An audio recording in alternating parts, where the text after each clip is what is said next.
Heart beat scan ఒక్క second లోనే world class 640 slide CT scan ఇప్పుడు మీ విస్టా ఇమేజింగ్ బంజారా హిల్స్ లో. దేవుడి గురించి చెప్పారు, ఫీల్ అయ్యాను, నేను కళ్ళల్లో చూశాను అని చెప్పారు. అలాగే దయ్యంతో మీ ఎక్స్పీరియన్స్ ఏమైనా నెగిటివ్ వైబ్రేషన్స్, భయపడ్డాను? మా స్కూల్ నేను బీకామ్లో చదివేటప్పుడు మేమంతా క్లాస్ రూమ్లో నేను రాజలింగేశ్వరరావు అందరూ ఒకే రూము. మేము పడుకుని చేతులు వెనక్కి పెట్టుకుని పడుకుంటే అర్ధరాత్రి చేతులు వచ్చేవి కాదు, ఎంత చేసినా వచ్చేది కాదు. గిల్లేసి గట్టిగా గిల్లేస్తే కేకలేని కూడా వదిలేదు. Oh my God. యా పొద్దున్న చేతులు పట్టేసుకున్నారు అంటే మా నసిరాని కూడా కాదు నిజం జరిగింది, ఇలా మన ఆడికి జరిగేది. అందుకని ఎన్ని జరుగుతాయా లేదా కాదు, ఏదో జరిగిపోతే రాదు. ఇప్పుడు మీకు మానవత్వంలోకి మనుషుల్లోకి ఒక ఇన్సిడెంట్ వచ్చిందంటే ఎవరికో జరిగితేనే వస్తుంది. నమ్మడం వల్ల తప్పు లేదుగా, నమ్మి చాదస్తంగా ఉండకూడదు అంతే. ఇంకా అక్కడి నుంచి ఎవరు చేతులు వెనకబెట్టి పడుకోకండి అని చెప్పేకూడదు అంతే. అందుకని మనకి చాలా టెన్షన్ ఏంటంటే మనం జరిగింది నమ్మాలి, అది ఇంకోటి ఒప్పించాలనేది మాత్రం ఎప్పుడు పెట్టుకోకండి. ఒక్కింటి వీడిని పిచ్చోడు అనుకుంటారు వాడు అందరూ కూడా, అంతే కదా. వాడికి జరిగితే కానీ వాడు ఒప్పుకోడు. మా నరసింహరావు నరసింహరావు ఎంబీబీఎస్ కోసం పీస్ చదివేవాడు. రాత్రి అంతా తను చదివేంతా నాకు వచ్చేసేది. Parallel forces when I'm jumping the train we are fall down, that is parallel forces చదువుతున్నంతా నాకు గుర్తుంటుంది. అంత సిన్సియర్ పాప అతను. అలాంటప్పుడు నేను బయటకు వచ్చి ఈవినింగ్ 4 o'clockకి నైటు బయటకు వస్తే తోకచుక్క వచ్చింది. ఇలాగా వస్తే నరసింహరావు తోకచుక్క వచ్చిందని అరవండి. నేను జుట్టు ముసిగేసేసుకొని మూత కప్పేసి తోకచుక్క ఎవడో చూడకూడదు బాబాయ్, నాకు అసలు రేపు పరీక్షలు అమ్మో అని పెద్దది కేకలేసేవాడు. అందుకని ఒక్కొక్కడు నమ్మారంటే అది 100% పాటిస్తారు. అందుకని కొన్ని ఐడెంటిటీస్ ఉన్నాయి కదా మనకి, అవి మనం పాటించడంలో తప్పు లేదు అనేది మాత్రం కరెక్ట్. కాకపోతే అది చాదస్తంగా ఉండకూడదు. అది ఒక మంత్రం చేసేసి అదొక పూజ చేసేసి దానివల్ల డబ్బులు వసూలు చేసి దానివల్ల కొట్టేసి ఏమి లేదు. దెయ్యాలు మాత్రం పూజలకి డబ్బులకి మాత్రం భయపడవు, నీ విల్ పవర్కే భయపడతాయి దెయ్యం ఉంటే. అది మాత్రం నిజం. మన విల్లే దెయ్యాన్ని క్రియేట్ చేసింది, మన విల్ పవరే మన దెయ్యాన్ని చేస్తుంది అనేది మాత్రం నమ్మండి. It's will. సినిమాల్లో దయ్యాన్ని రకరకాలుగా చూపిస్తుంటారు. రామ్ గోపాల్ వర్మ లాంటి వాళ్ళు సౌండ్స్తో భయపెట్టడము, ఇంకొక డైరెక్టర్ ఇంకొకలాగా ఒక షేప్లెస్ ఒక ఫిగర్ని పెట్టడము.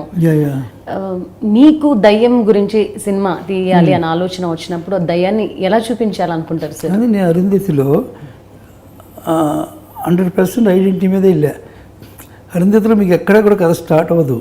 ఎక్కడ స్టార్ట్ అవుద్ది అంటే డ్రైవర్ కార్ డ్రైవ్ చేసుకుని శుభలాకి తీసుకోవడానికి వస్తాడు. నైటు వస్తే వాడు యాక్సిడెంట్ అవుతుంది. యాక్సిడెంట్ అయితే వైఫ్ వాడు ఆగుతారు. ఆగితే అక్కడ ఏముండవు. టక్మని ఒక బిల్డింగ్ వెనకాల లైట్ వెలుగుతుంది, పెద్ద బిల్డింగ్ భవంతి వెళితే వీళ్ళు ఆ బిల్డింగ్ వైపు వెళ్ళాలనుకుంటారు. వీళ్ళిద్దరూ వెళితే ఒక పెద్ద ఆయన వస్తాడు. అలాగా ఏంటి ఇలా వచ్చారు మీరు? లేదు మా కారు చెడిపోయింది, అయితే అక్కడ ఏదో బిల్డింగ్ ఉంది కదా, ఫోన్ మాట్లాడడానికి వచ్చాను, అది నిజం కాదు అంటాడు. అక్కడ స్టార్ట్ అవుతుంది సినిమా. అది డెవిల్. దెయ్యం అనేది అలాంటి ఐడెంటిటీ నుంచి వస్తుంది. వెళ్ళొద్దు, అది నిజం కాదు అన్నా సరే ఒప్పుకోకుండా వెళ్తారు వాళ్ళు. దే ఆర్ ఇన్ ట్రబుల్స్, అంతే కదా. అలాగా దెయ్యం అనేది అందు సెన్సిటివ్గా ఉంటుంది. చెప్పేది చేసేది కూడా సెన్సిటివ్. అంటే ఒక్కసారి గుండె జల్లు చెప్పాను కదా, చింత చెట్టు వెనకాల నా చుట్టి అన్నప్పుడు మీ గుండె టక్మని ఎలా అంటుందో అలా అనేదే ఐడెంటిటీ. ఆ ఐడెంటిటీ నుంచి వచ్చేదే రియల్ డెవిల్.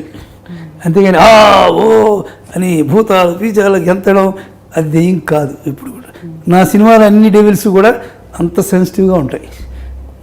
అంటే మీ కళలో చూసిన రూపాలు సార్? రూపాలు ఐడెంటిటీస్. దేవిలో విలన్ ఉంటాడు, వాడు ఒక నాగరాజు. వాడు నీటిలోంచి వస్తాడు, ఎక్కడి నుంచైనా వచ్చేస్తుంటాడు. వాడు వచ్చిన తర్వాత వాడు ఈ అమ్మాయి పాము అయి ఉంటుంది కదా, చుట్టూ వాడు ఫైర్ క్రియేట్ చేస్తాడు కాల్ చేయడానికి. అప్పుడు ఒక అమ్మాయి తండ్రి వచ్చి వాడు ఉరికేసి ఆ పాము సేవ్ చేసి వాడు కాలు చచ్చిపోతాడు. అలా మిస్ అవుతుంటాడు. అలా సో డెవిల్ అనేది గెలుస్తుంది, ఓడిపోతుంది. ఓడిపోయి నుంచి రియాక్ట్ అవుతుంది అది. అలాగే వాళ్ళకి పేరు పెట్టే రోజు వస్తుంది. చెప్తుండగా ఆ పంతులు గారు పేరు పెడుతుంటాడు. విలన్ అనేవాడు ఆ పంతుల్లో దూరిపి ఆత్మార్పణం అని. అప్పుడు ఇందులోగా అత్తగారు అంటది, ఏంటండి తప్పు మాట్లాడుతున్నట్టున్నారు, ఏంటి సరిగ్గా మాట్లాడండి. అలాగా డెవిల్స్ అనేది మిమ్మల్ని మీ ఐడెంటిటీలో దూరి చేయగలవు, కానీ వాటికి పర్సనల్గా ఏది సోల్ లేదు, వాటికి ఆత్మ లేదు. ఇప్పుడు కూడా మొన్న సత్యసాయిబాబా గారు కూడా ఎక్కడో ఒక ముద్దనహల్లి అనే చోట ఒక మధుసూదనునికి కనబడుతుంటాడు. ఆయన కుర్చీ ఉంటుంది బాబాది, చూసి బాబా చెప్పింది జనాన్ని చెప్తుంటాడు. ఈయన చెప్తున్నప్పుడు అంతకుముందు చెప్పినప్పుడు మామూలు వాయిసే ఉంటుంది మధుసూదన్ది, అతను చూసి చెప్పాడు బాబా వాయిస్ వస్తుంది అతనికి. ఇది మీరు చూసారా సార్? హ్యాపీ అన్నావు. ముద్దనహల్లి నా దగ్గర ఐడెంటిటీస్ కూడా ఉన్నాయి. నేను చాలాసేపు కర్ణాటక ముద్దనహల్లిలో నేను చాలాసార్లు మీట్ అయ్యే అతన్ని. అది మామూలుగా మాట్లాడతాడు అతను. బాబా మాట చెప్పేటప్పుడు మాత్రం బాబా వాయిస్ వస్తుంది, బాబా లాగే మాట్లాడుతుంది. So these are the identities. కొన్ని కోట్లు ఇంటర్నేషనల్ వాళ్ళు ఇన్వెస్ట్ చేస్తున్నారు అక్కడ ముద్దనహల్లిలో. ఇప్పుడు సత్యసాయి బాబా జీవిత చరిత్ర గురించి కూడా మీరు సినిమా తెరకెక్కించబోతున్నారు.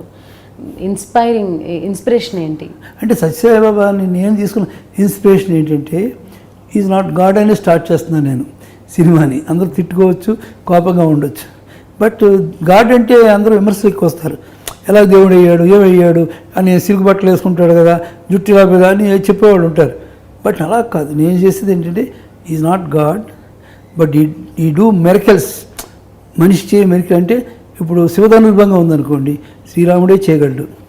అలా గోవర్ధనగిరిని ఎత్తుకోవాలనుకోండి, శ్రీకృష్ణుడే ఎత్తగలడు.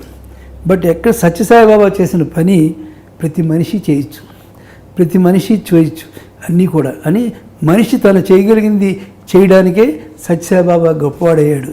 అందుకే సత్యసాయిబాబా ఈజ్ నాట్ గాడ్, గాడ్ని మించిన గ్రేట్ పర్సన్ అనేది కథ, నా కథ. అందుకని ఆయన చేసే పని మనిషి చేయాలి అనేది ఉద్దేశం. దేవుళ్ళందరూ కూడా మన పురాణాల్లో చూస్తున్నాం కదా, ఈ చేశారు, ఈ చేశారు, అగ్నిపర్వతాలు తాగేశారు, నిప్పులు తాగేశారని. బట్ అది మనిషికి అవసరం లేదు. మనిషికి అవసరం ఏంటంటే, మనిషికి ఉపయోగపడే పనులు చేసిన వాడే ఇప్పుడు గాడ్. అలాంటి గాడే సత్యసాయిబాబా. ఇప్పుడు సత్యసాయిబాబా భక్తులు, సత్యసాయిబాబాని అభిమానించే వాళ్ళు అంటే బాబా గురించి ఎన్నో రకాల కథనాలు మనం విన్నాం, విమర్శలు కూడా విన్నాం.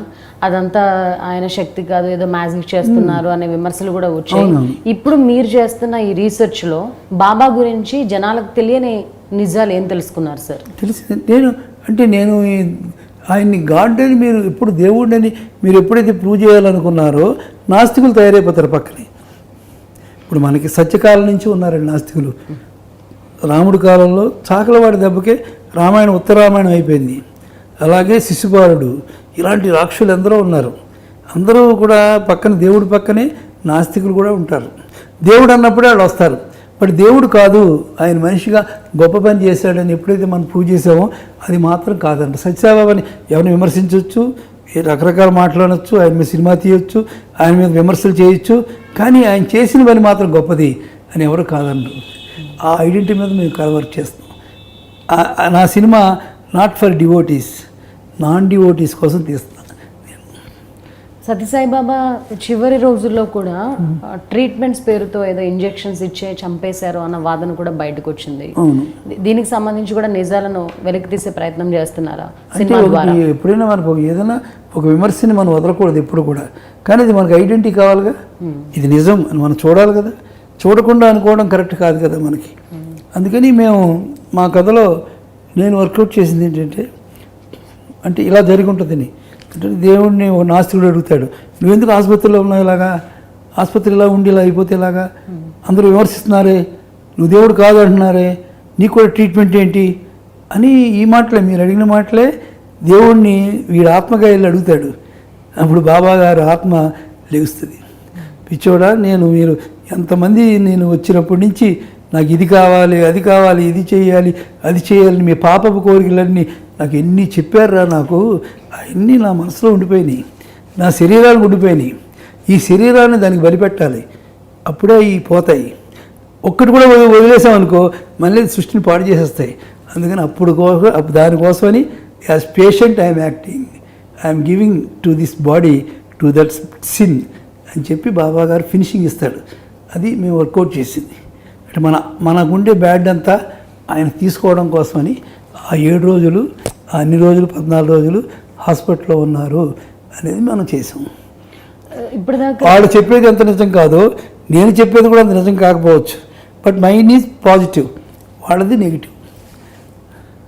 ఎలాంటి హోంవర్క్ చేశారు సార్ దీనికి సంబంధించి? అసలు బాబా కథ ఏంటని చదివాను ముందు. బాబా కథ ఏంటి, ఏ ఇన్సిడెంట్లు ఉన్నాయి, ఏమి జరిగాయి. ఓకే, జరిగినవి అందరూ చెప్తారుగా, జరిగిన మనుషులు మీట్ అయ్యి మేము వాళ్ళు చెప్పింది విన్నాం. విన్న వాళ్ళలో కొందరిని మేము ఐడెంటిఫై చేసాం. కొందరు చెప్పేది నిజంగా ఉంటుంది, కొందరు చెప్పేది మా కథలా ఉంటుంది. అందుకని చాలామంది ఐడెంటిటీస్ తీసుకొని నేను సెల్ఫిష్గా ఒకటి చేసింది ఏంటంటే ఆ ఐడెంటిటీ అన్నీ చూసుకొని మనం మామూలుగా కథ తీసామనుకో భక్తి కదా ఎవరు చూడరు, అది ఐడెంటిటీ డ్రామా ఉండదు, మనకి డాక్యుమెంటేషన్ అయిపోద్ది. అందుకని దాన్ని డెమిటేట్ చేసేది చేసి ఇంకా ఎగ్జాజరేట్ చేసి ఇప్పుడు శివధనుర్భంగం అనేది ఎలా ఇచ్చాడో మనం చూడలేదు, గోవర్ధన పర్వతాన్ని ఎలా ఎత్తాడో మనం చూడలేదు. కానీ శివుడు రావడం, ఈ రాముడు రావడం, రికార్డింగ్ అది ఇది వేసి టకటక మన సౌండ్ ఇన్ని రాబట్టి అది ఐడెంటిటీ అవుతుంది. అలాగే బాబా చేసిన పనులకి మేము డెమిటేట్ చేసి ఇంకా ఎక్కువ స్పిరిట్ ఇచ్చి ఎక్కువ పాటలు పెట్టి దాని జనంలోకి వెళ్ళా చేసాం. అంటే ఇది బాబా పాత్రను ఎవరు పోషిస్తున్నారు సార్? శ్రీజిత్ అని మలయాళం ఆర్టిస్ట్, అతను యాక్ట్ చేస్తున్నాడు. అతను ఐడెంటిటీ బాబాలాగే ఉంటాడు. అతను ఇంచుమించు వచ్చి డివోషనలిస్ట్ కూడా అతను వర్కౌట్ చేస్తాడు.